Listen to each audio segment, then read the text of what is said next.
get started. We had a few interviews happen just then as well. Thanks Channel 7, Peter, for coming. My name's Ari Tullen. I'm the coordinator of the Darling Downs Environment Council, and this is our Homes and Trees Planning a Liveable Toowoomba Region Forum that we've been looking forward to having for a while, particularly since a certain councillor started talking about how protecting trees would make houses cost a whole lot more, which we didn't really agree with, so we thought we'd better get some information out there about what are the actual relationships between tree protections and housing affordability and what local government can do to support housing affordability.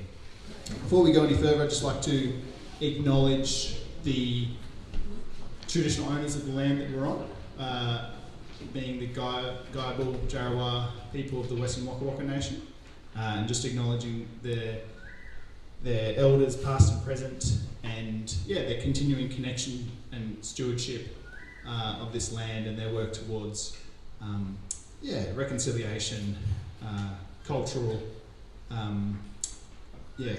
well-being, and reparations and recognition of their sovereignty, and just acknowledging everyone else's today's obvious connection to the land and care for it as well.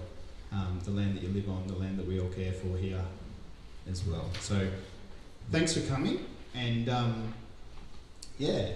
hope you all got a chance to get a snack. There's tea and coffee at the back. We'll have a little break after the panel discussion before we move on to questions, for you to grab another little snack as well. Toilets are through back door, I believe, or the side door over there being pointed to, so you can check those out.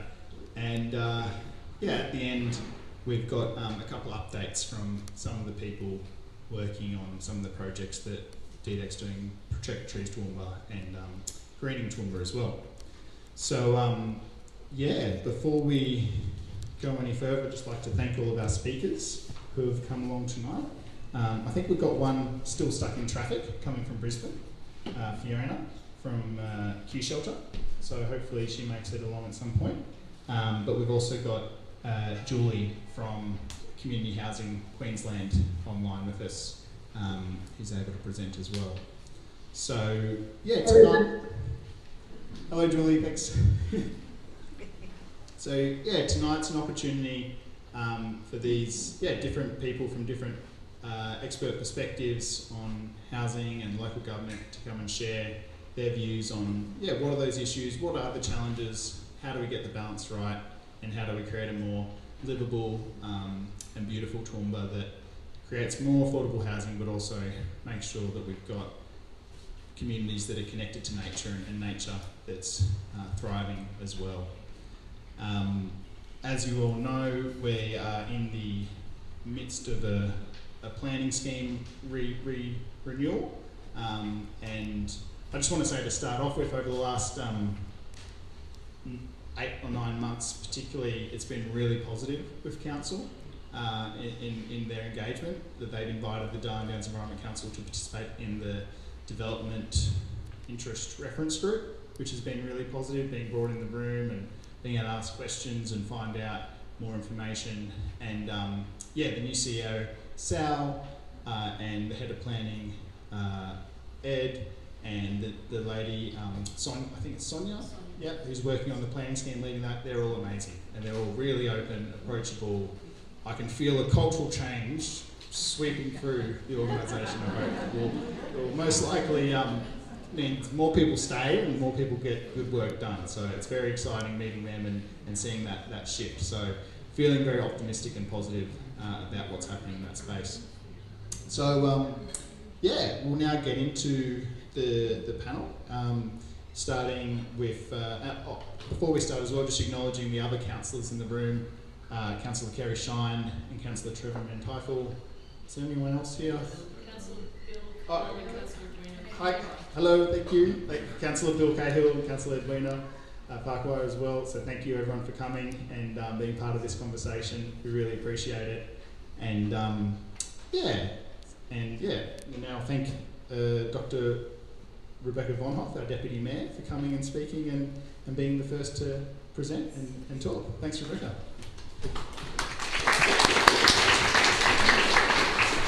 Thanks very much, Ari. Thank you very much for the opportunity to be here tonight. And I'm really delighted that I am joined by my councillor colleagues, Councillor Edwina, Councillor Bill, Councillor Trevor and Councillor Kerry. And I know that other councillors would have liked to have been here, and they have a lot of other commitments at the moment, but I know that they would have liked to have been here too. So it is wonderful to hear that you feel the positivity and the cultural change that is sweeping through the council. Culture is hard to pin down, but you feel it. And with all things in government, and I don't think it matters whether it's local, state or federal, or even if it's any big organisation, cultural change is like turning the Titanic, and it is really hard. But once you are on a track, it starts to get more momentum. And I'd like to honestly, hand on heart, be able to stand before you tonight and say that I do believe that that is happening. So, in terms of the question in the prompt that was put to me was, what's local government's role in planning and in housing? And long story short, council plays an absolutely critical role in housing and the planning process. In fact, really, there is only one other level of government, and that is the state government, that has a greater role than local government in the whole process. Now, of course, the state government sets the legislation that we work to, and they are the arbitrators who decide whether our legislation is approved or not. So when there is a change at the state government level, we have to respond to that as well. But other than that, really, the buck stops with us in local government. We are so acutely aware that we are in a housing crisis. We have development applications that come to us very regularly. We do have a new council team that's working through developments at a pace, and I'll be keen to hear Mr. Bauer's perspective on that. But they are working really hard because we know we need homes. And we know we need a diversity of houses as well, because I think for a really long time there was one sort of cookie cutter approach to housing, and that was a yard and a house, and that's what worked for people. Our population is changing, and what people want is changing as well, and there are different reasons for that. One of the reasons is because perhaps people are getting older and they don't want a larger yard anymore.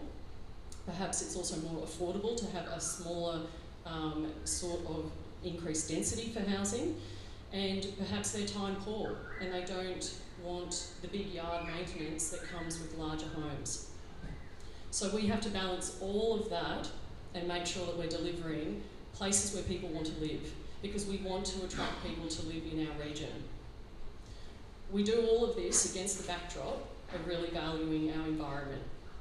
And it's really easy to say that, and I can tell you in practice, it's a lot harder to do, because there are going to be some developments that are relatively easy, and there are going to be some that are really, really difficult.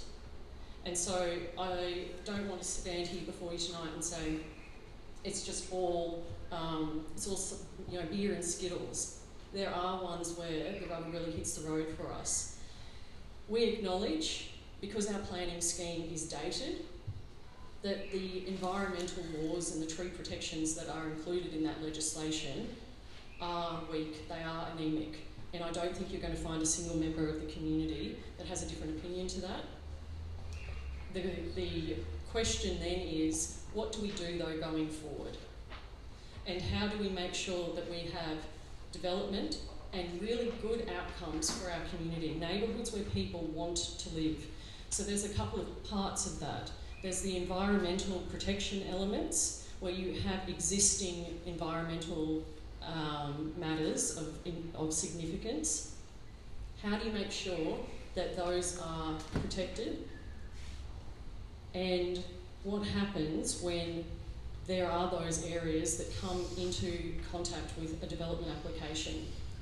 And I think as we work through the planning scheme, we have to look holistically at our region and think of the corridors that exist at the moment. Perhaps there are broken corridors that exist at the moment and that need to be filled. Where are the gaps that we can fill in that? That all requires really accurate mapping, so we've got to make sure that our mapping is right. And again, that sounds easy to say, and I can tell you in practice, it's a lot harder to do. So we look at those environmental protections and really think, okay, where is it that we say this corridor, development in this corridor is not allowable, it's not permissible, and that would be something that I think would be a sensible and fair-minded approach to how we progress with the planning scheme. We also then have things like the green infrastructure generally. And you might think of green infrastructure and think of your parks that we have, but there's actually a lot more to it because we have, and Ari's been a big proponent of this, what about our bushland parks? Because those might not typically be the parks that include a playground and a swing set for people, but it does add to the amenity of a neighbourhood. And it does maintain the neighbourhood character of a neighbourhood. We also have things like street trees that we have to think about. And you can come at this from any number of angles, but I find it really interesting because I talk to a lot of people and I hear what they have to say to me. And I have not come across somebody who doesn't support street trees.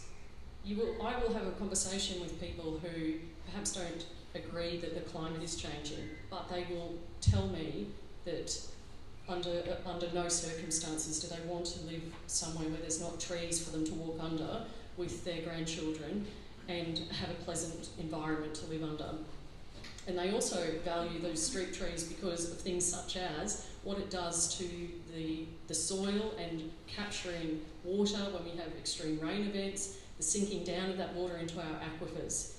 So all of this are just some of the considerations that we have as a local government as we're working on this planning scheme. Channel 7 just asked me if it's taking too long, and because Pete's great with asking questions when I'm on camera and I have a microphone in front of me.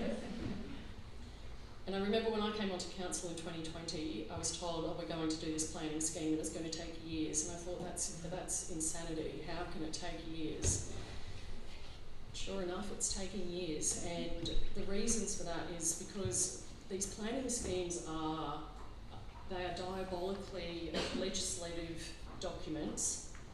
And we have a framework that we have to work with the state government as well. Because as I said at the start, if they don't agree with what we put forward, they will reject our planning scheme. So there are all of these steps that we have to abide by when we're doing a planning scheme. And the tough part about that is that a lot of the tree protections that would be included or considered in a planning scheme process, the conservation of them is time critical. And so while it takes time, some of those assets are being lost from our community. And that weighs heavily as a decision maker in our community or on me. And again, it also doesn't add any clarity to the development industry while we're working through this. So I think the best that we can hope for as we listen to the community members, as we listen to people looking for houses, as we listen to developers who I believe have the best interests of the community at heart as well. I really do. They want, a lot of them live in our community, and the ones who don't live in our community, they still have a professional reputation that they want to uphold.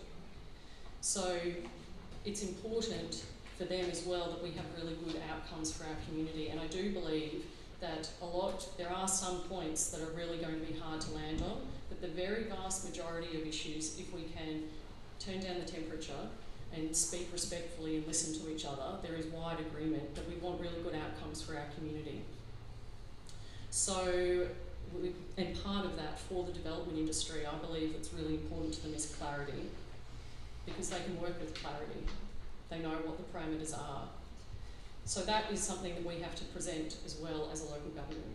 I think I've taken up more than my 10 minutes, so I'm very grateful for the opportunity and will happily respond to any questions as the night unfolds. Thank you, Ari.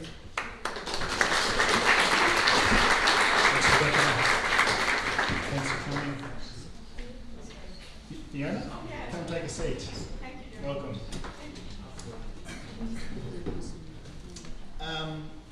Yes, Bill, thank you very much for that sharing, and yeah, we'll now move on to our next panellist, Stephen Bowers, who is a developer who's been really open to talking with us and discussing, yeah, how tree protections and street tree canopy and the types of improvements that could be made from a very, over the last year with DDEC. So it's been really good getting to chat with Stephen Bowers. So yeah, we'll hand it over to Stephen to talk about, and you've got your presentation as well, so we'll get that set up. Do you want me to sit here and click through for you? Yep. You don't have a laser pointer, do you? No, I'm not sorry. Good evening. My name's Stephen Bowers. I've been developing land for 50 years. So I'm 67. I started when I was 17 as a cadet surveyor. And over that time, I did a rough count, over 65,000 lots were created on my watch. And that's 65,000 families, 65,000 births, a lot of deaths, a lot of renewal. But I believe it's a noble cause to deliver housing and deliver it well. And that's what I've striven to do. I'm a surveyor, a town planner, and an urban designer. So I design towns, things like that. And my experience in Toowoomba, I did Highfields Village Estate and the Woolworths Shopping Centre. Ironically, that was the first 1,000 square metre lots, and we were pillared for doing that. I think councillors had death threats in Crow's Nest. Apparently it was going to ruin their lifestyle in Highfields. We know what sort of people live on 1,000 square metre lots, probably renters and pedophiles and all those sort of things. These are the things that were thrown at us at the time. Ironically, it was the zoning was medium density. That was in Crow's Nest talk. Medium density is 1,000 square metre lots. Quite bizarre. I also was involved in North Point Shopping Centre, and more recently development of that, and more recently the Avenues, which is a 45 hectare site. If you could click through, Ari. So that's the master plan for the site. The yellow and green is actually the my portion of it. The adjoining portion is Clive's land, which I'd dearly love to buy. We'll start negotiating with the billionaire. I have a vision for that site that completes the picture. If we could click through the next one. So that's my site. Other than remnant trees in road reserves, I think there were 3 or 4 trees on that site. So it was an ex-mix farm. It was never really viable because they had no water. The bores were dusters and totally dependent on rainfall. It makes me cry, actually, subdividing red soil country when you could do a lot of other things with it. But if you haven't got water, you haven't got a viable proposition. If you could click through, that's the latest near map image of the development, and it's from December. We'll be finishing all our lots on the southern side, adjacent to the highway, going into early plan seal, hopefully. Every single one of those lots are sold. What size are they? From Lots? 400 to 600. So, and then we have the last stage is the most northern part. The the design is actually modelled on East Toowoomba, so orthogonal grid designed to maximise solar gain. And when I talk about sustainable development, I talk about all the things that make something sustainable. It's not any particular one thing, it's actually a whole suite of things. So building sustainably, creating sustainable, and I know Jeff Gibson's here, he's one of our approved builders and certainly very advanced in it. The land we produce is as good as it gets in terms of building sustainable houses from an energy point of view and all those sorts of things. So when we talk about corridors of trees, I know, and I'm talking about high fields here, people get very innovative by loss of trees in road reserves, and it's inevitable that those trees will go because those old roads, one chain is 20.117 metres. I'll survey it, know that off by heart. If you go to the next slide, and that is the collector street out of PSP number 2, Planning Scheme Policy number 2. And if you look at the cross section there, to fit all the services in, the footpaths, the parking lanes, the travel lanes, the trees, footpaths, water, sewerage, telecommunication, it takes 23 metres of land to do that. So when you look at Wirra Road, there is a lot of trees that are going to come down there eventually, and they won't survive. This is very simplistic. Once you've got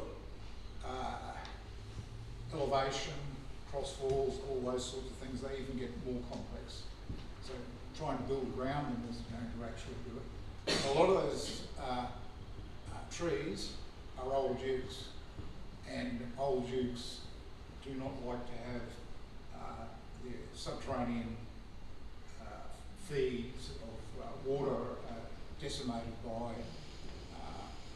water supply, trenching and all those sorts of things. So on Crane Road, I went to a great deal of trouble to protect the tree from being taken out when I developed that road, and it actually was in decline, and the I think it's your brother Peter Manteuffel, he was outside his place, and his riding was right on mower, and on a still day, and the limb just dropped and almost it damaged his fence. Council was out taking out the tree in 2 days. So I'm a firm believer in keeping a tree if they're in a viable circumstance, and that's where I see the need to actually have copse of trees, groups, because they prosper when they have the they share the load of wind and such like, and there are opportunities to do that. And I think development industry would be well served in thinking about that. But the dilemma is council parks don't want it. They don't want it. So Clive offered to give an area of land with the cost of trees in Cora, and computer said no, and they got cleared. So yeah, here's Ari, next slide. There's a distributor road. Distributor is a higher order road, so it actually carries considerably more traffic, and 25 metres required for that. So virtually any of those old rural roads that are one chain, and if they've got, if they're designated for residential development, the trees will disappear. My suggestion for Wirra Road is you've got the Pioneer Park on one side and you've got new development on the other side. I'd be actually shifting, asking Mr. Knox for 5 metres there, and you could shift the whole road across and at least save one side of the corridor. But the other side will go inevitably. So, and it's as a result of these sections that you have that issue. Can we move to the next slide? I've got a barren detention basin. No services in it, no water. Street trees, they've got to be certain types of trees because they don't want to actually offend services in the ground. But I've got about 2 hectares there. That's I'm mowing, council's not mowing, but I'm mowing. And it's a barren snake pit. And I want to actually spend about $250,000 putting trees in, monumental trees. I mean really big ones, the ones you can't have in footpaths. And I've had several attempts, and computer says no. A detention basin is the lowest form of life in a hierarchy of things like Laurel Park and Queen's Park, iconic. We attended very attentively by council, but a detention basin is, what is it, in the car system, untouchables? The brief is it must be done, maintained as cheaply as possible, so that's a mower. So you don't want anything to be planted in there. We move to the next slide, and that's what I want to put in. I want to put a big trees, and I want to renew those monuments in a very safe place. Yes? Can you just explain where you're talking about? Where the Could we go back to the master plan? Yeah, where are you? I have no idea. Where's that? Back to the master plan. Yeah, that. Yeah. It's a detention basin. It takes runoff from our estate, but it's a catchment-wide detention basin. It has 35 hectares of additional catchment upstream. It detains it and slowly releases it.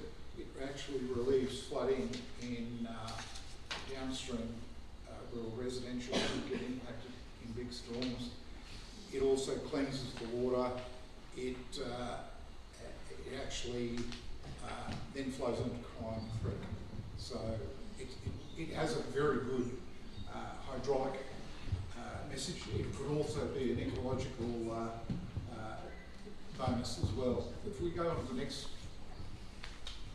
so there's some of the trees, and I want to put some massive fig trees in there, things that you don't see in residential houses.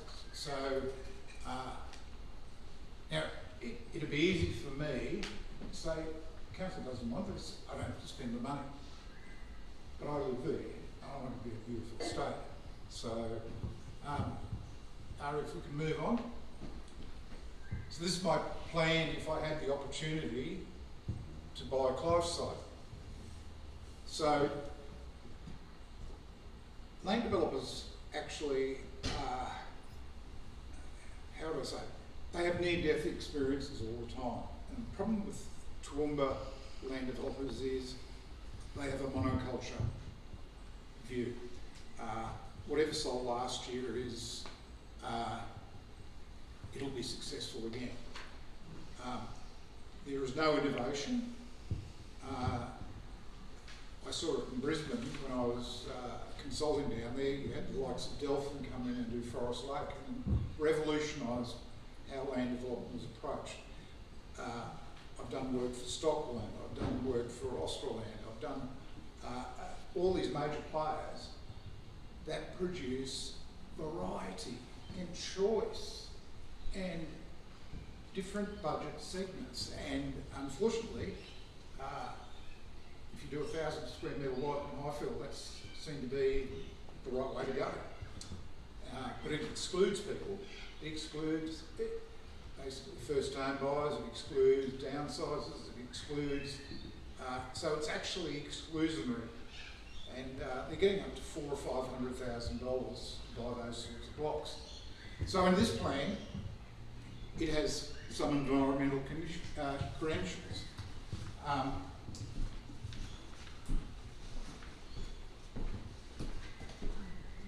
So I did 400 square metre lots in the first stage, and I live on a 400 square metre lot. And I have 15 trees, real trees on that 400 square metre lot.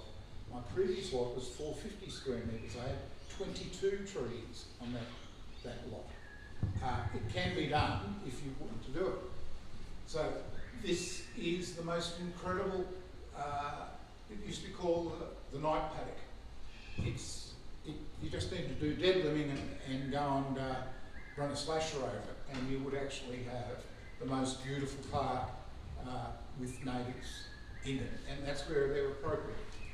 I've got new 7.5 metre wide lots, attached housing. You can fit a double car garage off the laneway.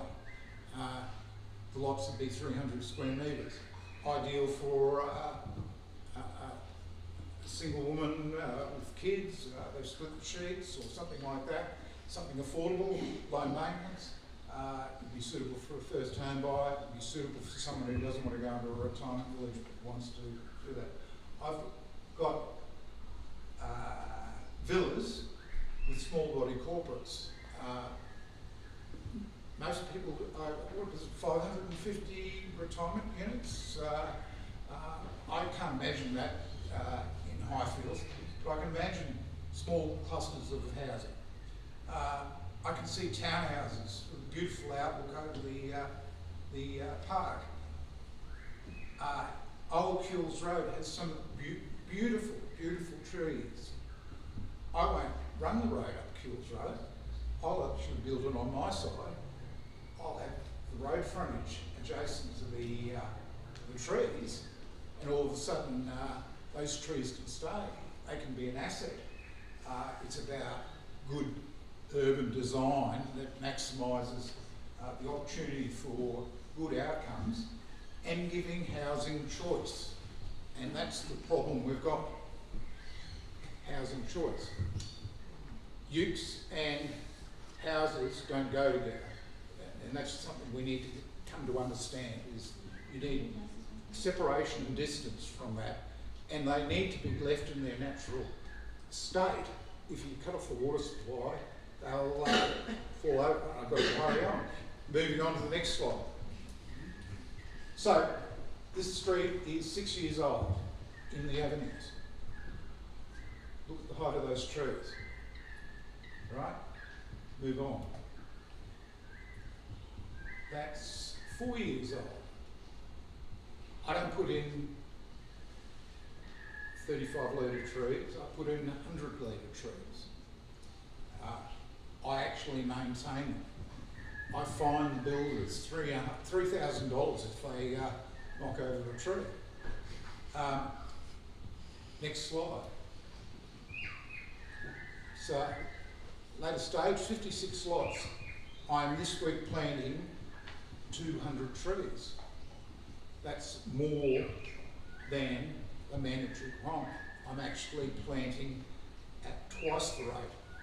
I actually have a nursery in Hampton that's growing trees. So every house, every homeowner is getting a tree given to them for their front yard. So I expect to have 5,000 trees when I finish this development. Excuse me, sir, do they feed wildlife? Sorry? Do these trees feed wildlife? Yeah. Yeah, will they feed honey eaters? I've got ivory curls, and I cannot believe the way they attract bees and birds.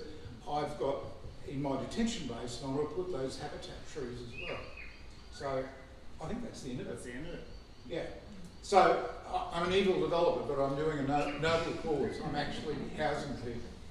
And remedies. There are some land bankers in Toowoomba. If you're in a priority infrastructure area, I think you should actually be taxed or rated at a higher rate to encourage them not to sit on land. And there's several of those examples. In the planning scheme, they say 15 dwelling units per hectare. In my project, I got 12. In most other projects, they probably get 8 or 7. So to give you an idea, if I hate waste, so if I was to do 2,500 square metre lots for my 532, it would consume 160 hectares of land. If I did it as 4,000, and hopefully they might change trees on it, I'd consume 239 hectares of land. Land is scarce. We need to actually get higher densities and give housing choice.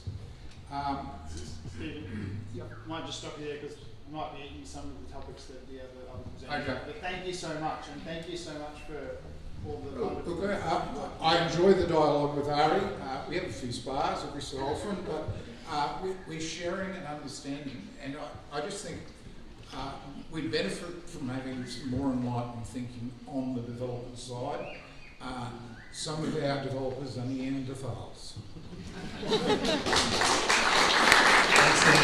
Just grab the lights, John, if you could just grab the lights, please. Excellent. Thanks so much. And we'll have to have a chat about what we can do to encourage Clive to sell you that block, because that does look like a good vision, keeping that road edge and keeping the night garden as well. But yeah, thank you so much for coming and presenting. We now have Lauren Russell, who is a tiny house advocate. I'm actually got a bio here. She has qualifications and experience in electrical engineering, civil engineering and business, as a small business owner providing project management services and property-related projects. She has a keen interest in tiny homes as a part of the solution to the housing affordability crisis, and an interest in the core belief in fairness for all, and that everyone deserves to live safely and securely, and that we need to break down these barriers that are preventing that. And she is also the Vice President of the Australian Tiny House Association, working with like-minded individuals to promote tiny houses as a real alternative to traditional housing. So please welcome Lauren. Thank you very much. Thank you. I've got some time to make up, I think. I'll talk quickly and we'll get through this. Start the slideshow. So just to start off, I'd like you to have a think about what you picture when you hear the term tiny house, because there's probably as many people as in this room and different ideas of what a tiny house is. But tonight, I would like to focus on movable tiny houses. So I'll show you some pictures of what I'm talking about, so that we're all on the same page. So can you just click? Yeah. So I'm not sure how well you can see that from the back, but this is what I mean with the tiny house. But this one's on a trailer, and maybe 2.5 metres wide by 9 metres long, say. Click again, please.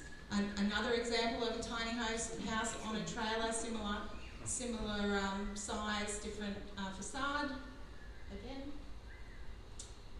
This one, it is on a trailer, on a pad with a deck built in there and some landscaping. Again. Another one in the corner of a backyard where you can really see the indoor-outdoor design in that tiny house. Again. That's obviously a bird's eye view of a tiny house in the back corner of a backyard, similar to some of the neighbours have pools in that location. We've got a tiny home with a private space and lots of landscaping. Again, a basic, a very simple one. Again, in a beautiful location. Again, surrounded, just a pad has been prepared and it's been parked there. Again, this one's tucked in behind a shed. Again, with its private space, but it's just it's been transported to that location. That's a bit shorter, a bit higher, but same idea. Again, it's the same one, just different view. You can see how far away it is from the main house. The back there. That might be the last. Another one there, just again in the middle of a yard there. Okay. So now we're on the same page as far as what I'm talking about when I say tiny house. And this is the Australian Tiny House Association. The definition is similar to this. So we're talking a transportable building of architectural appearance. You know, it's not a caravan. It's made of traditional building materials. Made to road legal weight dimensions, built to Australian standards, and not motorised. So what we're not talking about, you won't be able to read that, but excludes converted shipping containers, caravans, manufactured modular homes, van homes, tents, etc. They may have a role to play in housing diversity potentially, but that's not what I'm focusing on today. Okay, next slide please. So tiny homes, who do they suit? I did start when I was preparing this. I started a long list, and it really got too long. They suit so many different parts of our society. We're often hearing in the news about the over 55 single women who are, who are at such risk of homelessness. I personally know,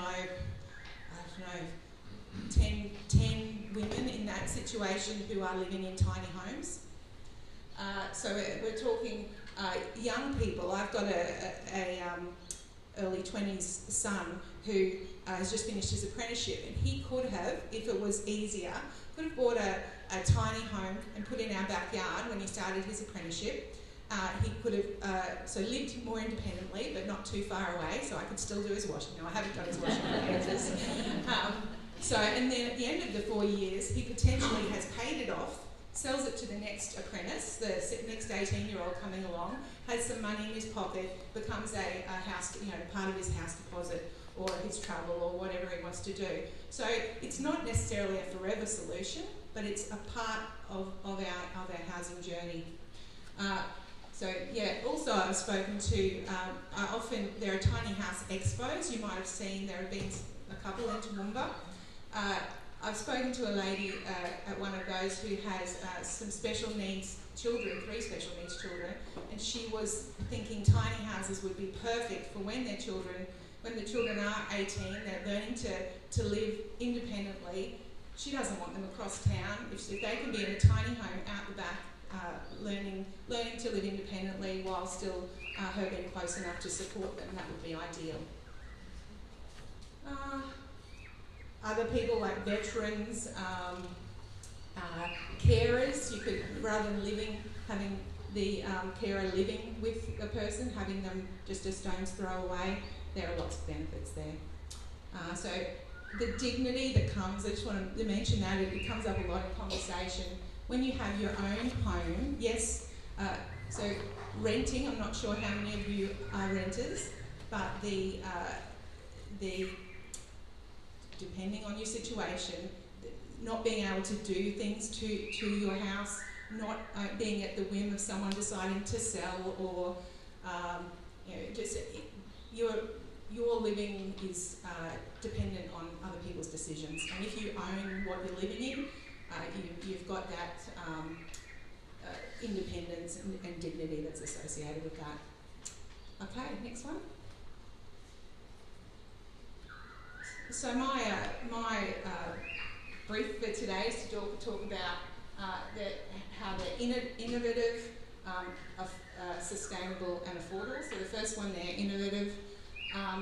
So you can buy the house but rent the land. So much about what makes our property unaffordable to so many of us is the price of land. So if you could rent a little bit of land or potentially exchange. You might do some gardening or something. It might not be money that changes hand, it might be something else, but buy your house and rent your land is the model. You can move it when you need to. You might be a nurse that's posted out to Roma. You could take your house with you. It might be, and we're not talking, the caravans are built to be moved regularly. Tiny houses are built to be moved, but we're not talking regularly. It might be every few years. It might be, they're not. If you are going to move it regularly, recommend a caravan. There's a lot of small space furniture and appliances that are available now that make small home living so much more easier than it used to be. And technology, the off-grid technology that's available now around toilets, and Ari and I were talking earlier about grey water systems. Obviously the solar power, the batteries. There's so much more available now that makes all of this a lot easier. So I probably, you probably all know much more about the sustainability side of this than me, but just quickly, much smaller footprint, less building material, less energy to build and to run, to heat and cool, less infrastructure to set up the location, and less impact overall. You can park it where the right place is to park it. You don't even need to have a level area. You can level it on the land. Next one, Ari. So affordability. So if you're building a smaller house with less site works and infrastructure, no land component, as simple as you'd like it to be, or there are some pretty amazing ones. If you have been to the expos, there's a beautiful $250,000 one that would be on my wish list. We end up with a more affordable housing alternative, and it's part of this diversity of housing that Stephen was talking about before. Not everybody has any desire to live in a tiny house, but only if the people that do want to live tiny can, that frees up the other houses for people who don't want to live or can't live tiny. What's next? Okay, so yeah, where to from here? We need local councils to adopt tiny house policies. We need local councils to run tiny house trials to see if there are any issues that need management, where the problems might arise.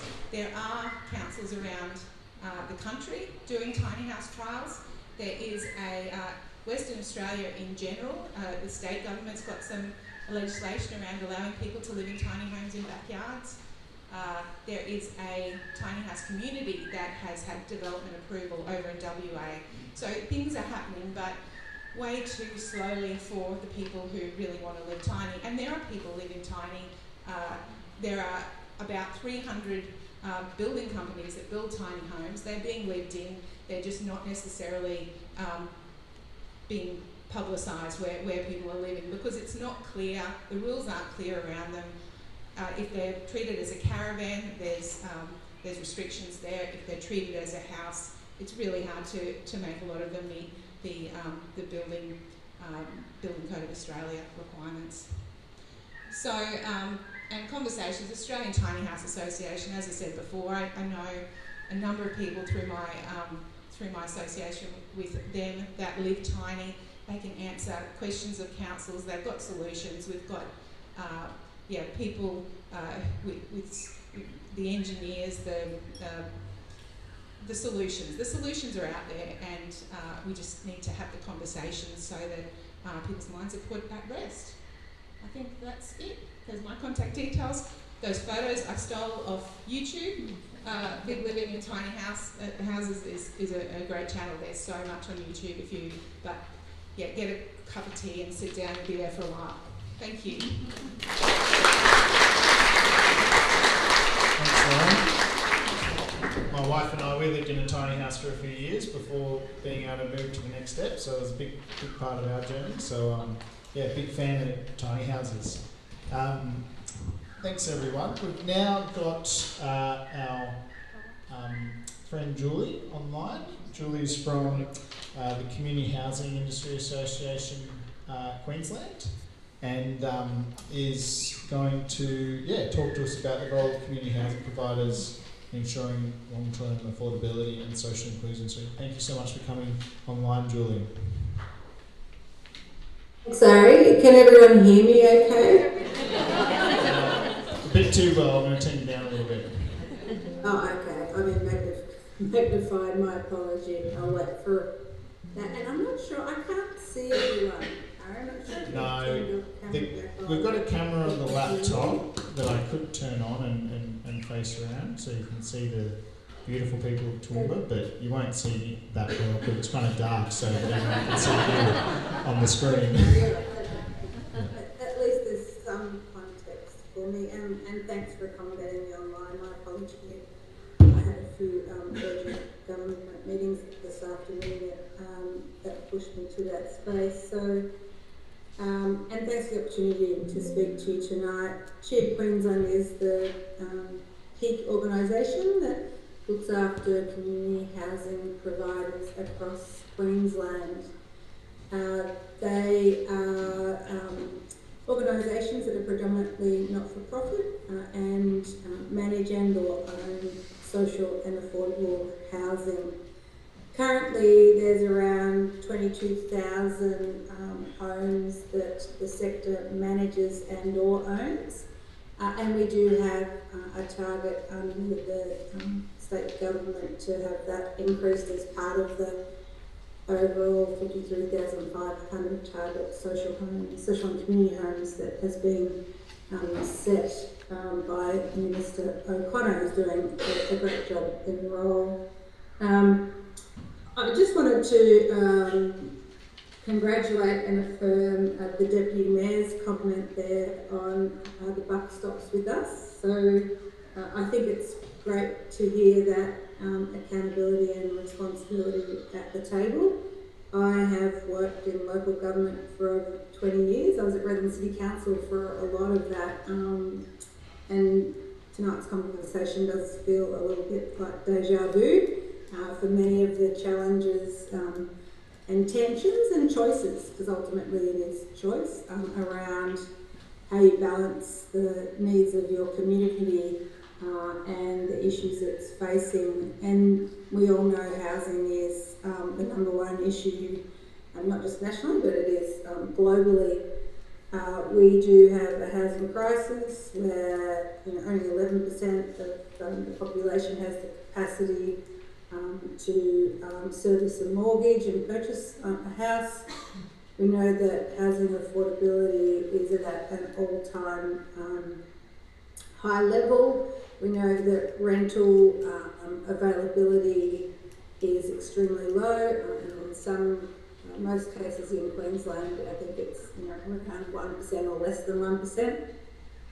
And I think we were the worst in the nation, but Perth took that in the last quarter. So we're the second most unaffordable from and the least available for rental across the nation, which is a significant issue. I've been asked to speak about the role of social and affordable housing and its relationship to, and I probably call it canopy, not just trees, to actually a whole range of sort of green. And I think the preface, many of the previous speakers have highlighted around both supply of housing, but also the diversity of housing. And I wanted to touch on 3 points that perhaps act as, I suppose, not provocateurs, but a focus for future conversation.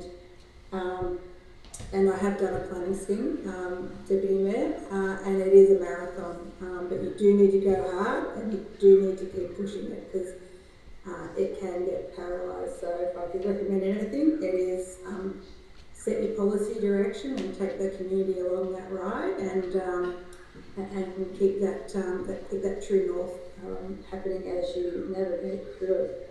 But the first one I wanted to talk about was need. And we do have market failure in the housing system. So you'll see lots of research, lots of reports, lots of everything. Everyone's got an opinion about the housing crisis, and there isn't a silver bullet. But the fundamental issue we have is that when the banks deregulated and the market started to do more of the work, and we ticked along, the supply and demand in the market, price points and availability and income levels were generally more in harmony. and the percentage of the population that needed social housing predominantly was of a certain level.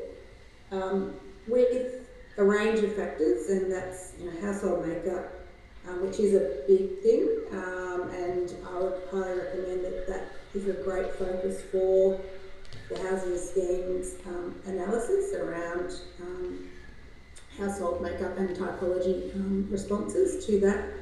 But what we have is that a range of those things and migrations, whether it's interstate or internationally, have created this critical lack of supply. And that is tipping and having what we call the new working poor. And we have traditional lower income areas of our population that traditionally access less than 30% sort of income on the income spectrum. But we are seeing people sitting up in paying roles, that could generally navigate through the private housing system, that are literally decanting into homelessness. And that is a significant issue we all, as a society, need to address. So the need is extreme, and it requires all levels of government to respond. In saying that, we do have an incredible amount of investment, whether it's federally or at the state level, into a pipeline of growing the social and affordable housing sector. The community housing sector's got around I think it's around 6,000 houses in the pipeline at the moment, and has an additional 12,000 to deliver as part of its role in supporting the government. So the incredible need, it is paramount, and it's important that, I suppose, the Toowoomba community recognises that need, and supply and diversity are critical to that. The role that the community housing sector plays is that it comes in under the market because it's not for profit, and it plays and it fills that gap with both affordable and social. So it's important that as your community plans for the future, it understands how much of that type of housing is needed, and where is the best place for that housing to occur. And of course, the tiny homes is a great example there of part of that story. The second element I wanted to talk about is diversity.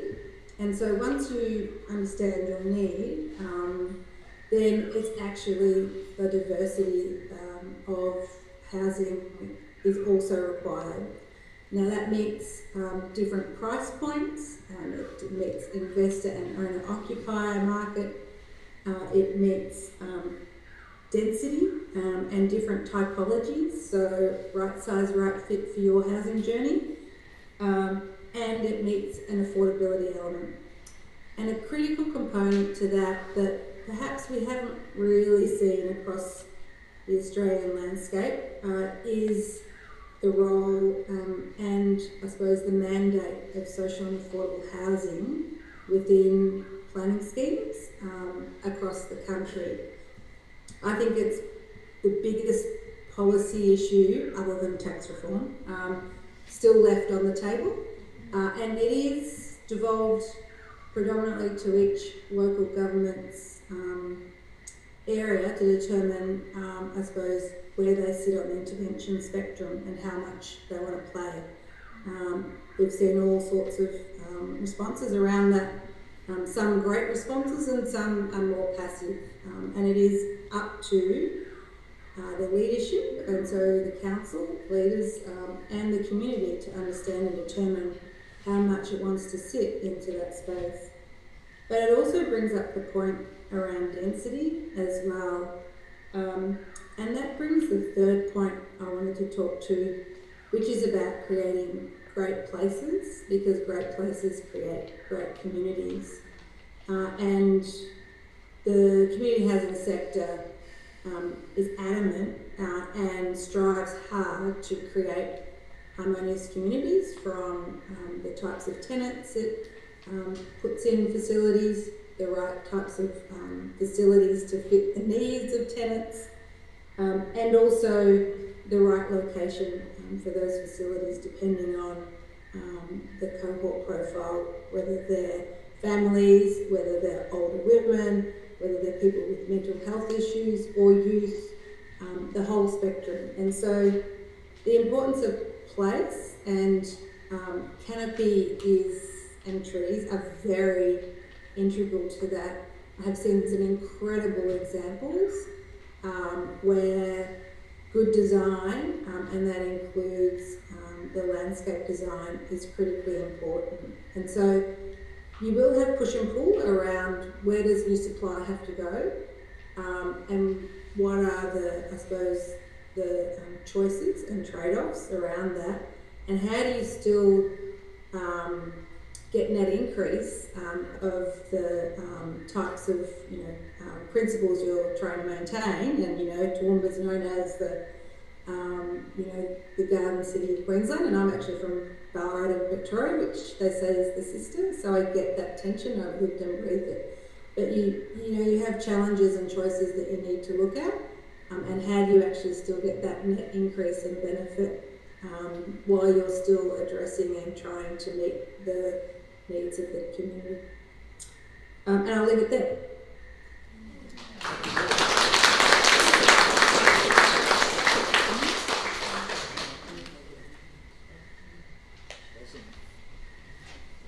Thanks, Don. Thanks, Julie. Thanks so much. Thanks, Julie. Thanks so much. That was really great. And yeah, it really puts things into the context of how we help the most vulnerable people in our community find a home and feel safe and have that security that we all need. We will now continue that trajectory with introducing Fiona Cangilia. Did I pronounce it right? That's amazing. Italian background. So Fiona's the CEO of Q Shelter, and he's going to talk about other ways we can ensure inclusion and accessibility and affordability and make sure that we don't have growing homelessness rates like we do at the moment. So thanks, Fiona. Thank you.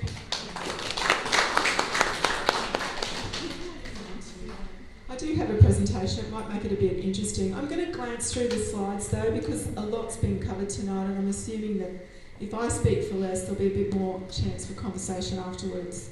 I just want to acknowledge the traditional custodians of the land where we gather and pay my respects to their elders. I just want to begin by putting a little bit of my own history into a context here. I am absolutely thrilled to see a group of people gathering in a community hall, in an absolutely beautiful hall, holding space for such an important dialogue. And if I think about the housing challenge, I think that we need the conversation to break out in forums exactly like this, so that we're bringing into our local communities what it is we understand the problem to be and what it is we think the solutions might be. So I commend you all, and I commend the organisers and certainly the speakers for making the time to do this. My own history too, one of my most early formative experiences was fighting really hard with my friends and neighbours to save the Deagon wetlands. It sits between, Sandgate and Brackenridge. I was growing up in Brackenridge at the time. My dad's barbershop was in 4th Avenue, Sandgate. I'd gone to school in that area, and it was going to be turned into the largest shopping centre in the Southern Hemisphere. That was how it was pitched. It had been approved by council, and then it was a process of protesting that and eventually winning the case in the Planning and Environment Court. It was so formative, the thought that this beautiful Deagon wetland, 61 hectares, the wild card was the land was owned by the Catholic Church. I was a young Catholic, so was a big group of us. We quickly formed ourselves into a group called Catholics for Responsible Use of Church Land, which was an acronym of crucial. We took it all very, very, very seriously. I think I was 19 years old at the time. And of course, in all of look, this time I was meeting my partner who works in the environment sector, environmental science, environmental management. So the conversation in our home, even though I became a social worker, continued to be this relationship between the well-being of people and the well-being of the natural environment in which everything is possible or not, you know. So I just wanted to put that into a context because I hold very dearly the purpose of this group in terms of making space, and I'm assuming putting your own lives into the mix as you help trees and the natural environment and your local community flourish, thrive, all of the people in it. But we have some enormous challenges, you know. I think if we just leave that slide there. I mean, I just want to put it into a context. I'm not telling you anything you don't know, and Julie certainly touched on this. But home really matters. Like, the natural environment is so important because none of us would survive, but home also really matters, and it's such a universal principle that no matter where we go in the world, home can look and be different based on culture, but it is this universal thing that we use to harbour our bodies, our families, our extended families. It's where we socialise, it's where we bring people together, it's where we relax and recover. And the more I have worked in this sector over a 35-year career, the more people I have met who do not live with that fundamental concept of rest and recovery and home and safety. It just doesn't exist for them. And that is expanding into a wider group in the community. And what we have to imagine, what is it going to be like to be running society, structuring our communities, if more and more people have this fundamental anxiety and not really a sort of horizon, more than 6 months of tenure if they're confined to the private rental market, as more people will be. So I do what I do at Q Shelter for this concern with human wellbeing and a value on life and a right to a home. And look, if we just go a little bit more widely out and we think about every single industry we can possibly imagine, including institutions like local government, people having a home underpins the success of all of that. Agriculture, everything. If you can't house people, then you cannot help any other aspect of our economy or society succeed. It is so fundamental. And there's a widening divide between people who have a home and people who don't. And that divide is widening really considerably when we start to look at the circumstances of people under the age of 35. So also, what will it be like to live with these fault lines where some people have it, some people don't, and there's really no way to kind of bridge the divide that seems easy. Just the next one, thank you. I just want to say, and I'll speed up, I promise, but one of the great inspirations to me, and well, I'm not a statutory planner like Julie is. I did some study in social planning, and Jane Jacobs was this magnificent companion to me. She wrote the famous book, The Life and Death of Great American Cities. And in the 60s, she was contemplating the critical importance to the environment of consolidating and making best use of those places where we have the infrastructure, the transport, the services, the shops. So this idea of drawing together environmental values with the things that people need to thrive, including a home, is well prosecuted into history. And I think Jane Jacobs saw things before a lot of other people saw them, and I hold her ideas dear to my heart, and I think they're really relevant to the conversation we're having tonight. A few things about Toowoomba, and you know your own place, and who needs a fly-in like me to tell you about your own place, but there's a higher likelihood of people in Toowoomba living in concentrated areas of disadvantage compared to Queensland overall. There's 53.8% of people here live in communities that have greater concentrated disadvantage than the 40% it is in Queensland overall. There's 1,160 households on the register for social housing right now in Toowoomba, and that's probably nowhere near the true reflection of need.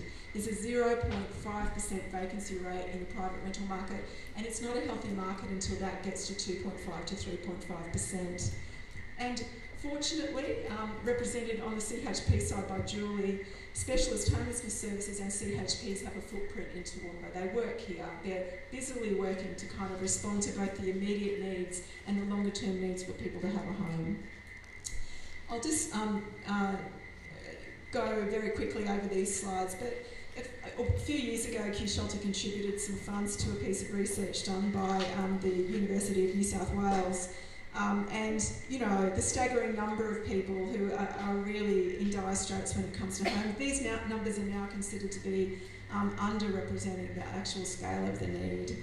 And if we just go to the next slide, sorry, running a two-speed thing here, it's not working very well for me because I'm not sure where that's up to, but I'm sorry about that.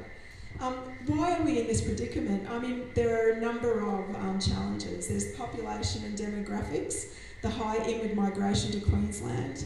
I don't jump on the bandwagon about, migration from overseas being the problem. If we'd done good population-based planning, that wouldn't be the issue. I also must declare that I'm the child of 2 migrants, and I just have to embrace the fact that our diversity is our diversity, and the answer isn't just to keep people out when we can solve the problem in different ways. But there is high inward migration to Queensland. There are pull factors. These large infrastructure programs of work, it's a huge program of infrastructure development underway in Queensland, and things like the Olympics, I'm going to say it, really don't help because they displace existing populations as the workforce comes in to work on those things. If I could, with a stroke of a pen, just suggest and make it happen that the Olympics, maybe not now, not in our circumstances. We have done annual displacement monitoring reports for the last couple of years, and we're continuing those reports for the next 10 years to hopefully in real time demonstrate if displacement is really occurring and the extent to which it's tied to mega infrastructure projects, including the Olympics. There's significant population growth projected. We can't ignore this, and there's really not a lot of ways to control it. And there's reducing household size. This was compelling to me. Since the 70s, household size has been reducing.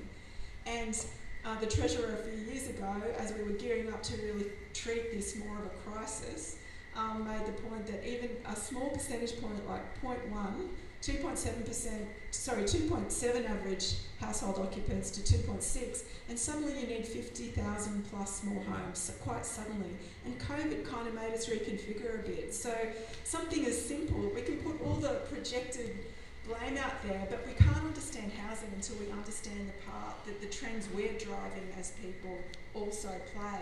And that slight decrease in household size had a huge impact. There's complex social needs, there's multi-generational poverty, which makes the need for social and affordable housing absolutely critical. And we have built a system that really is good at responding to crises because it gets the blood flowing, our heart rate picks up, it gives us a kind of adrenaline we need to mobilise, but it does not go upstream and ask the questions about what do we do to make sure that we don't guarantee a pipeline of people surging towards homelessness. There's been a range of housing supply trends and factors as well, and undersupply in the housing market overall, not enough supply to meet demand, historically low levels of social and affordable housing, reducing home ownership, growing reliance on the private rental market, all of the construction industry challenges which are well prosecuted, and as I said, those significant infrastructure programs drawing people in. I'll keep glancing over it. I guess there's a number of, I was asked to talk about what are some of the solutions. Well, there's a number of measures that I commend the Queensland State Government for, and all of the local councils working with them, to those local councils who are reaching out to our sector and leaning in to ask what they can do is absolutely encouraging and wonderful.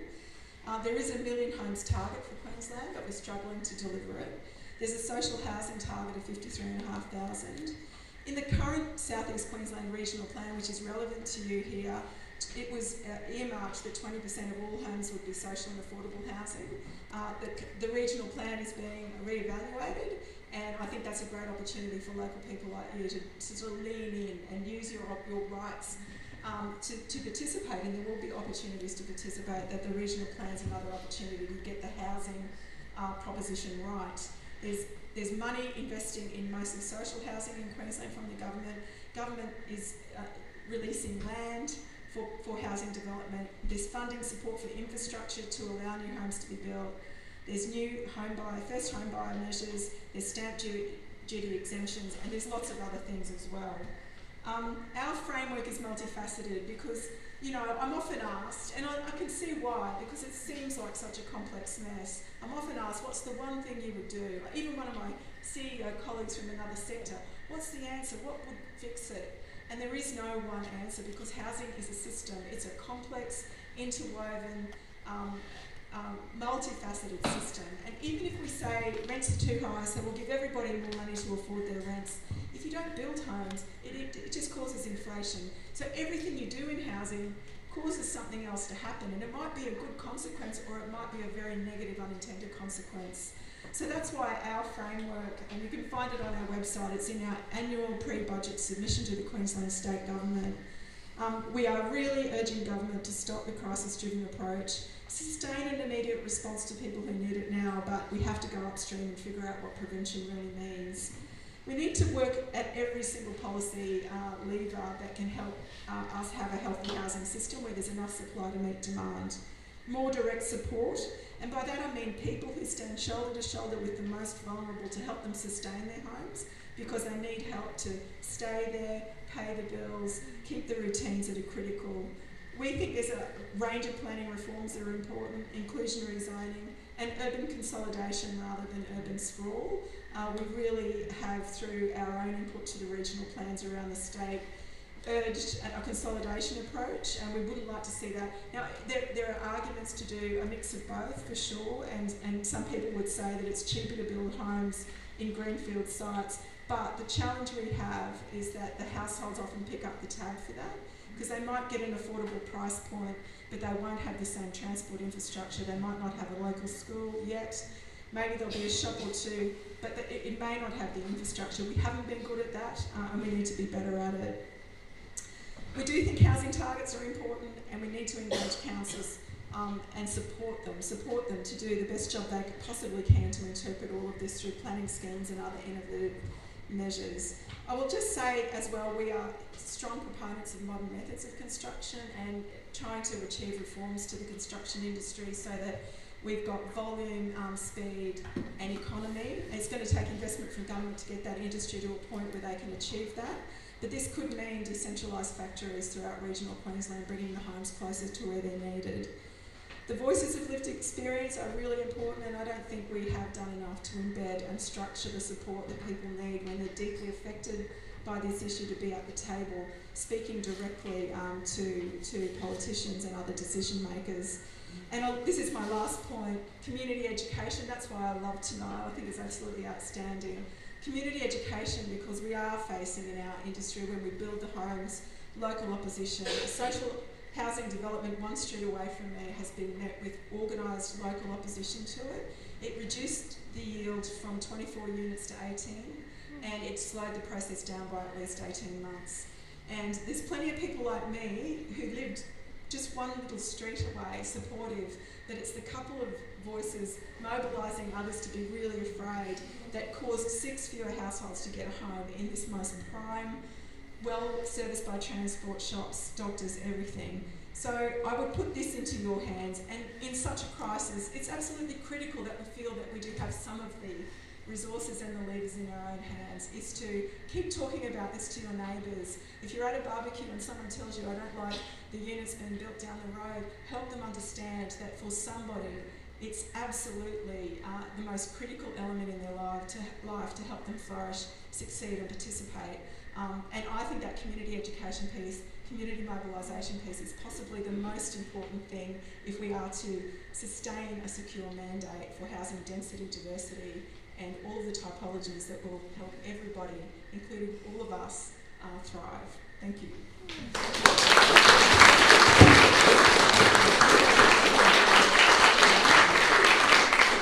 Thanks so much, Fiona. And I think someone told me recently there's a in my backyard movement in Victoria that's been building momentum. So we've had so much good quality information from all our amazing speakers. So we're going to skip that little break that I mentioned because it's already 7 o'clock and go straight to questions from the audience to get the conversation going. So if anyone wants to raise their hand, Scott, I think you had your hand up first. Thanks, Eric. So, Stephen, this is a question for you. Thanks for coming. And as you know, I've looked at that detention planning in detail. I think it's a great one. So I'm just wondering, the issue with the council, is that a policy problem or is it a bylaw, legislative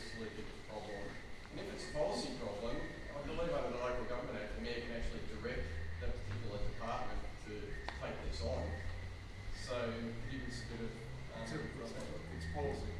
Sorry? It's policy. It's policy, right. So Jeff could Rebecca, maybe you could weigh in on this. Jeff would actually have the power to direct them to override that policy and to allow those plannings to occur there, I believe. So I was actually thinking about Stephen's detention basin recently when I was walking between Rushcutters Bay and Elizabeth Bay in Sydney. And for those who know it and those who don't, it's a very, very steep, some very, very steep stairs that link between the two areas. And going up these very steep stairs, I mean, it's almost vertical. There are Moreton Bay figs, and they have been there probably for 200 years, and they are twisted and gnarly, and they go all the way down these vertical sides of the stairs.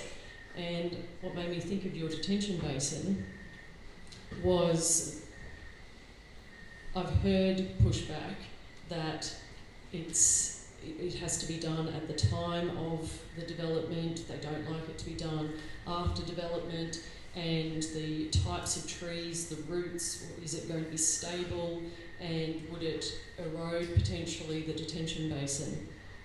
And so I'm walking up these stairs and I'm seeing these Moreton Bay figs hanging on somehow to almost nothing. And trees are incredible.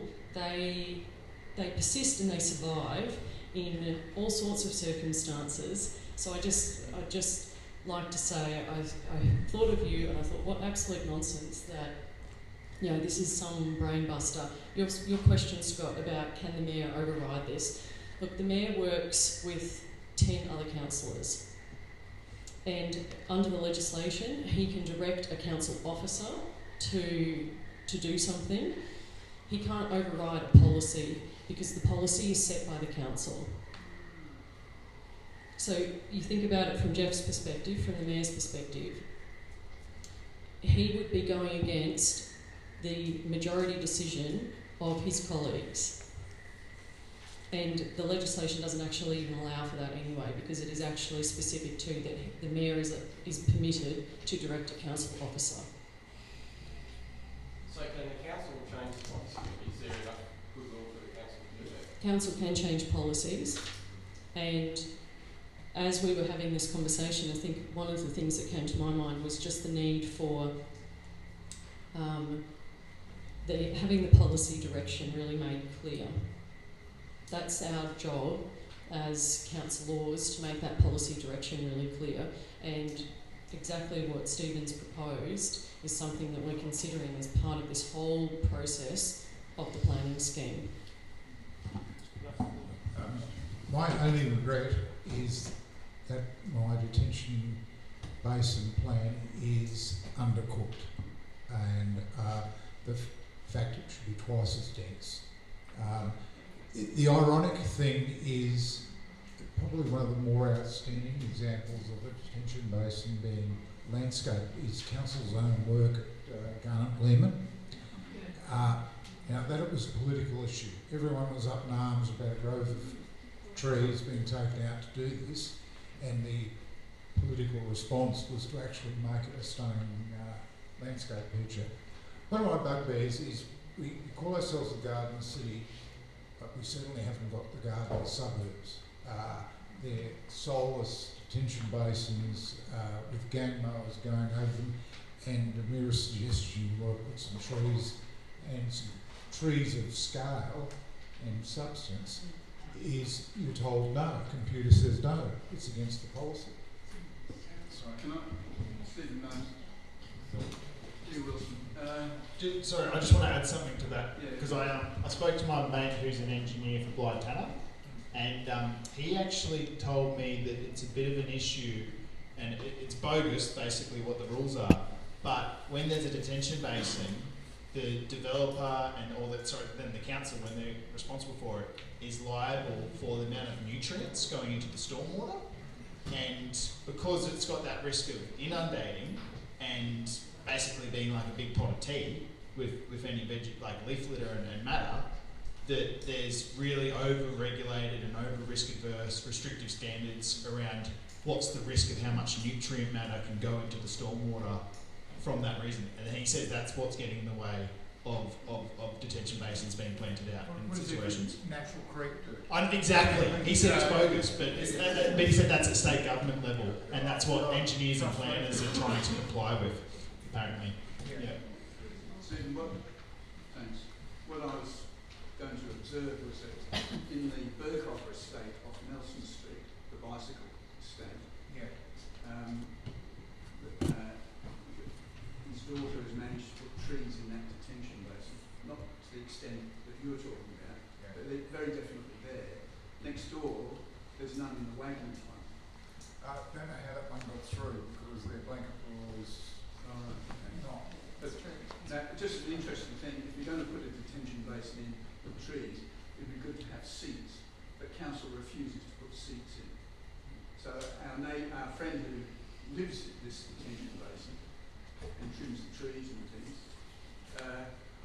wants to pay for a bench seat to go in so people can look at it because it's quite a pleasant place, and knows that the parks won't allow it at all. So he's had to go to Apex or Lions or someone who are prepared to take it on as a project.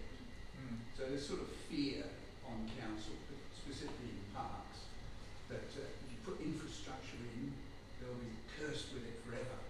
And They're seen as assets that are depreciable. Yeah.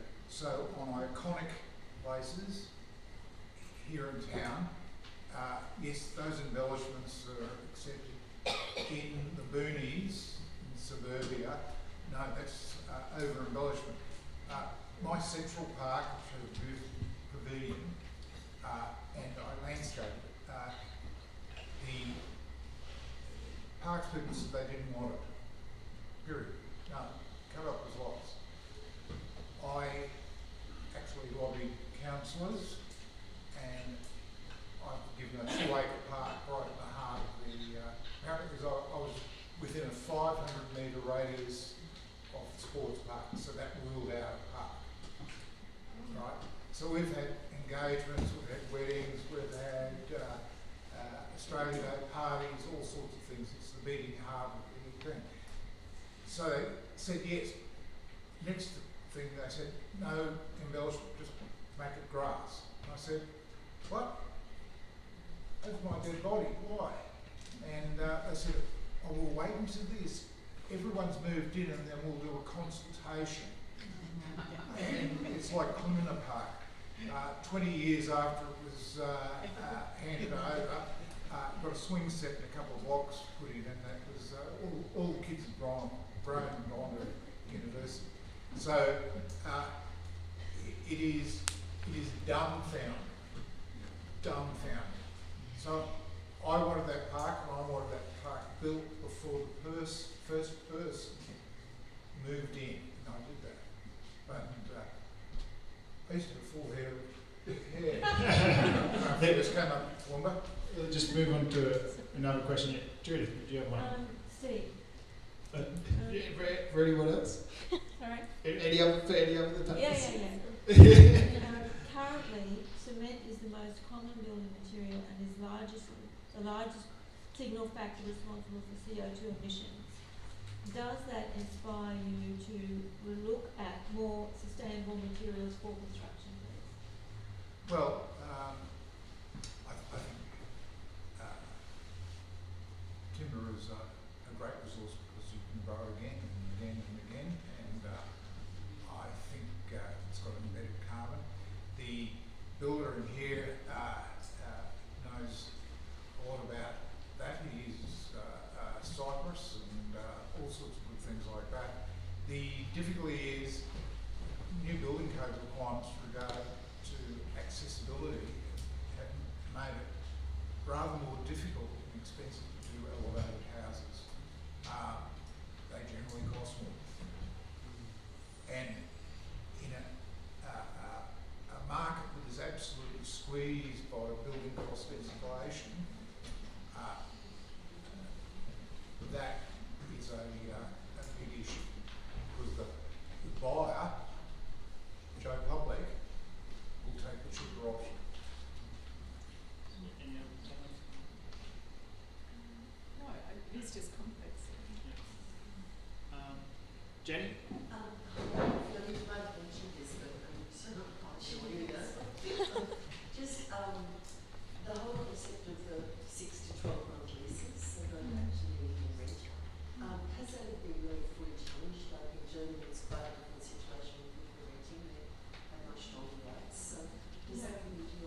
it's a really important question, and we do have a stream of work at Q Shelter where we partner some other organisations to help renting be more fair in Queensland.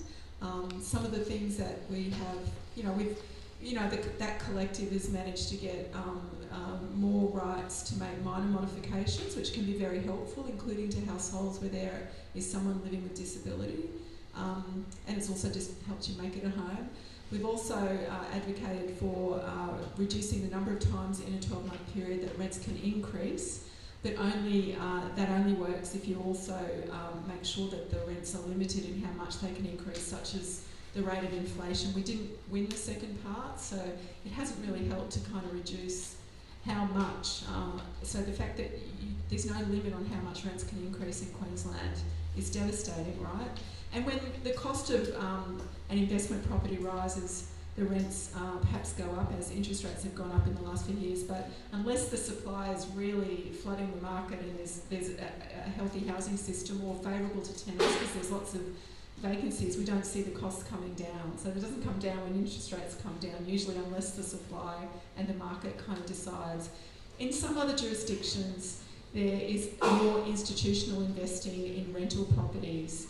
And that means institutional investors, and there's a growing kind of emerging market for build-to-rent models in Australia and in Queensland, and that just means that it's not individual investors who may want to sell their property or let their kids move in. None of these things are morally wrong, by the way. It's just the structure of the rental market means that if you have to rely on it for life, as more people are, it's very, very hard under that kind of ownership structure to make it far more secure as a form of tenure. So we need other rent models that help make that institutional investment the safeguard, where if you're going by the terms of your lease, then you can stay there for as long as you want, really. The other thing is critical, which is just enough supply to meet demand, keeping too many homes from going into short-term rentals geared to tourism, which we're worried about with the Olympics.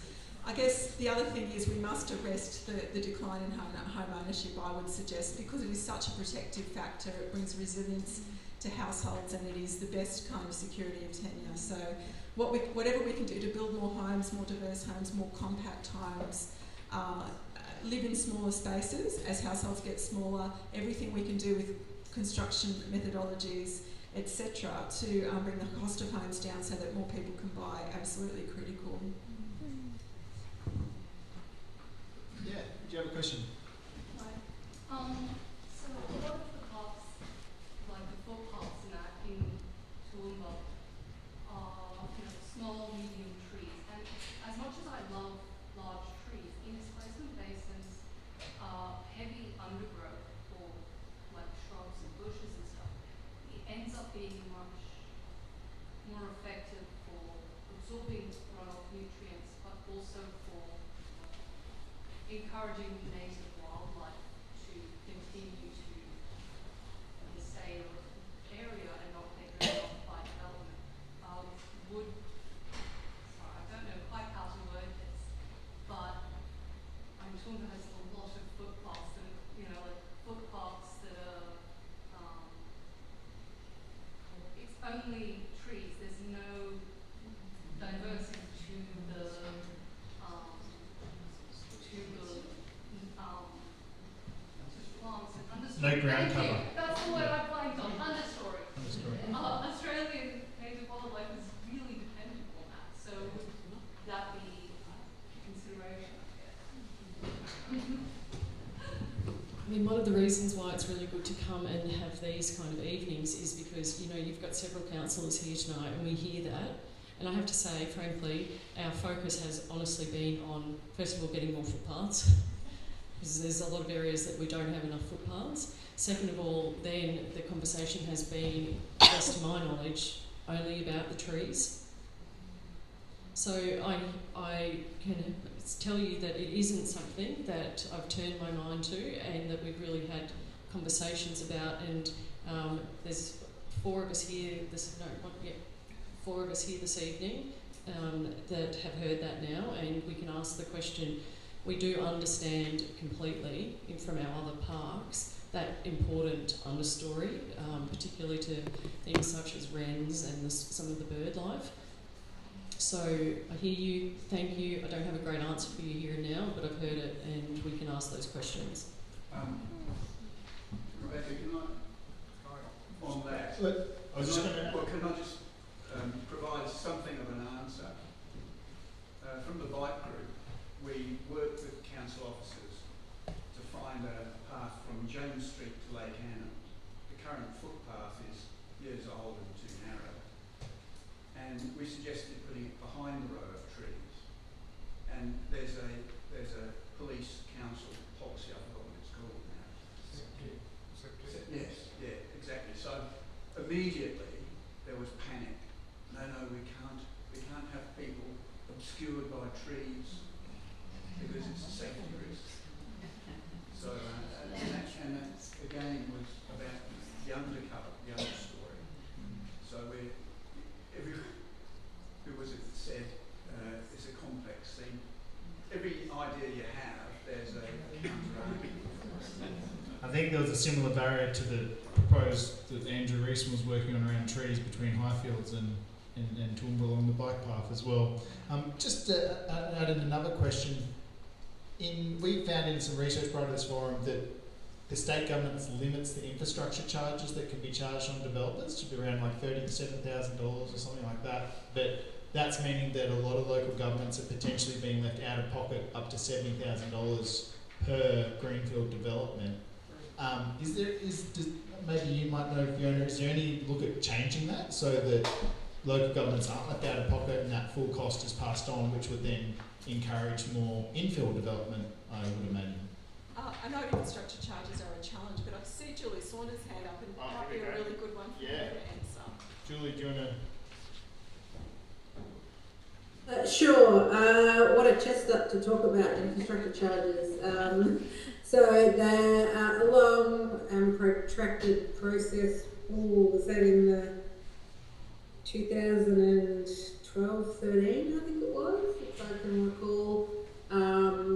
Lots of advocacy, both sides, local government and development industry, did result in the establishment of a capped infrastructure charge, and what was included in that as well, which I think is more important, and that gave certainty from the development industry's perspective in the sense of what was the impost on trunk infrastructure that they had to contribute to per lot or per dwelling, depending if it was density or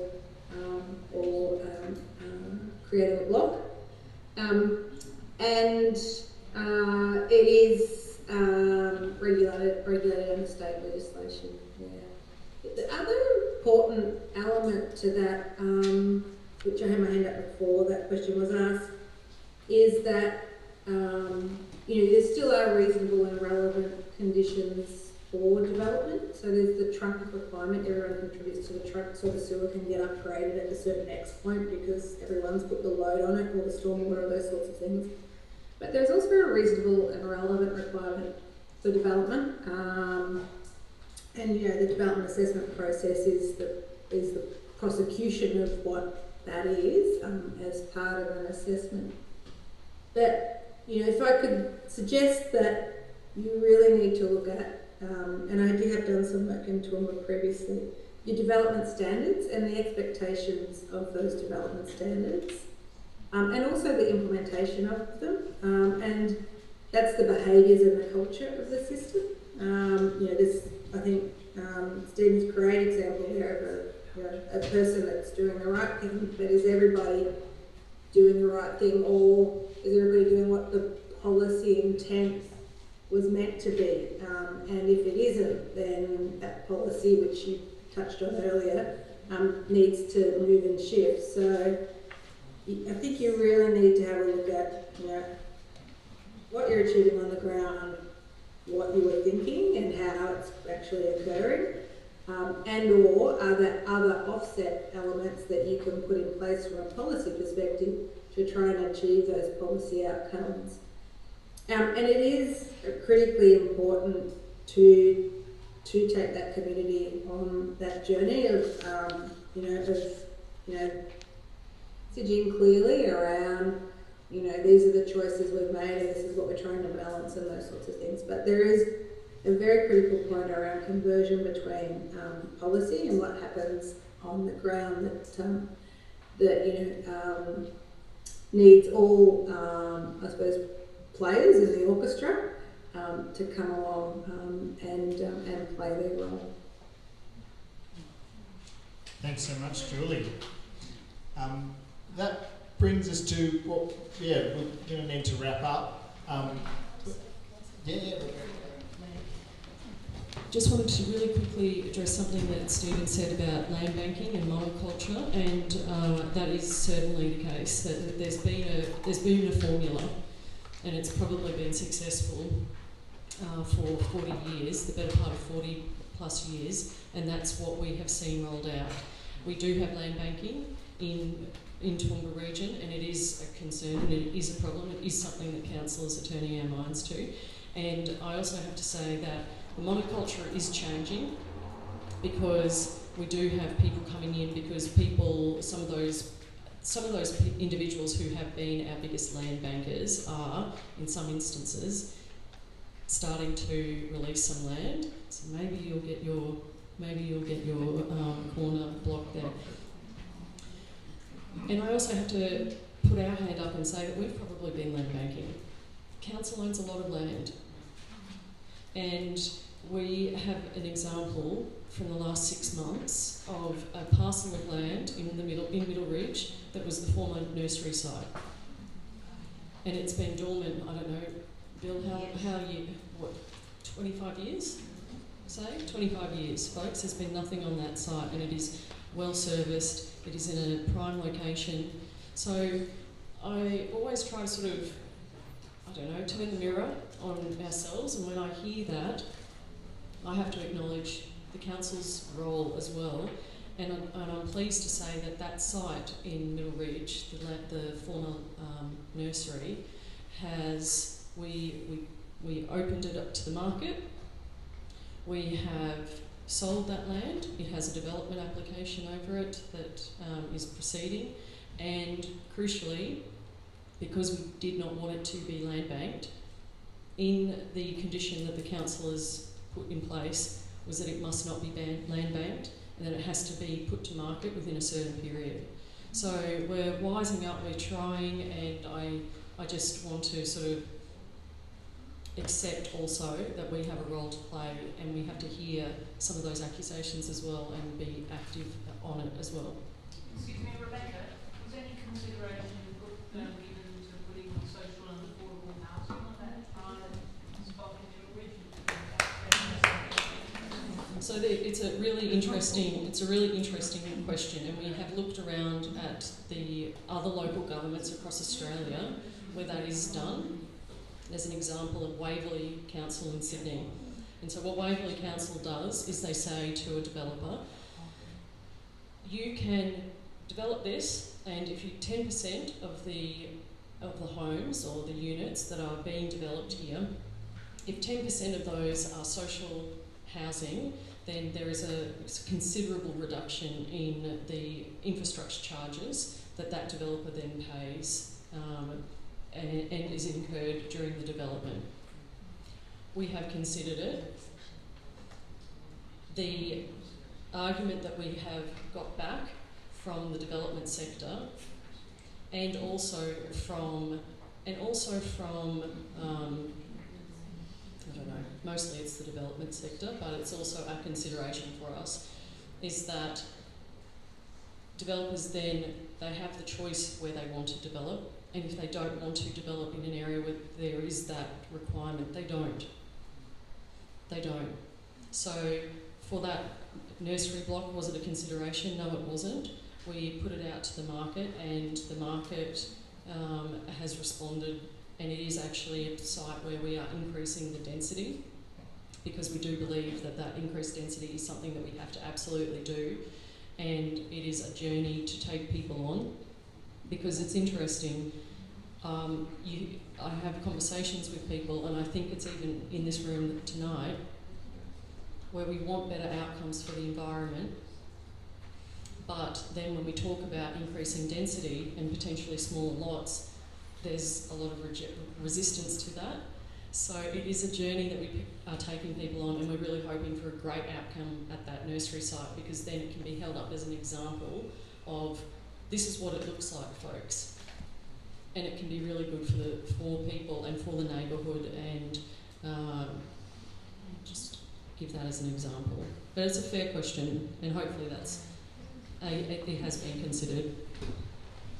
We're going to have to wrap it up there, but welcome to barrel them up afterwards. I just want to quickly say, very, very briefly, that all around the world now, a lot of people in different countries and different jurisdictions are now taking local government and other governments to court because they're not doing enough to protect the environment. So the council is actually going to be looking at people coming along and saying, you didn't do enough, we're going to take you to court. Okay, sorry everyone, we've got to wrap up. If we run too many events over time, it's a slow dribble out, it's just messy. I'd just like to present these new tea towels with all the koala remnant populations. Probably there's a lot more than these, but this is some of the main ones across the Downs area. To all of our speakers as a thank you for coming tonight. And Julie, we can post one to you as well. If you send us your address, we're happy to post one.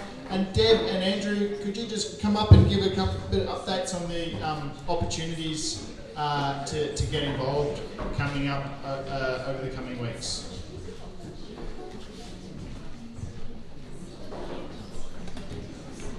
Very quickly, because I know it's time to wrap up. So I'm Deb, I'm with the Protect Trees campaign, volunteering, and we're always looking for others to get involved. We have a meeting fortnightly, and we'd love your ideas and things to help us develop what we're doing. We have lots of opportunities, different skills that you might be able to offer, whether that's like mapping or comms or engagement with people or stalls, or we're having the cleanups next Saturday. We have singing, a cappella singing on a Saturday morning. If you like to sing, we're singing for the trees and habitat, and just, you know, because it's a lovely thing to do. And we also have a disco coming up as a fundraiser. That's on the 11th of April, so we'd love your support. That's also for the trees. So is that all, I think? Okay, thank you.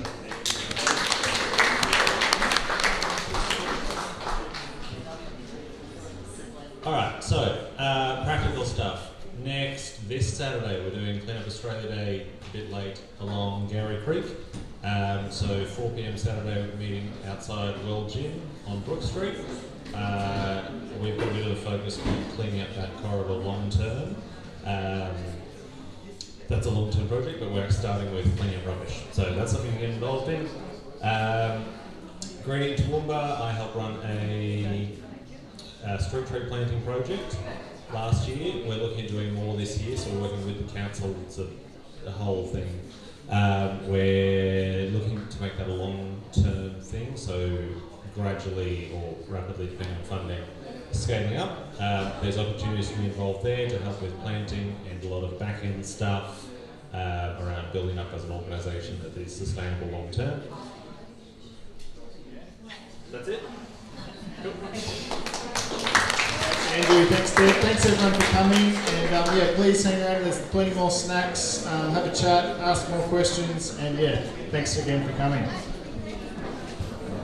Thanks, Julie.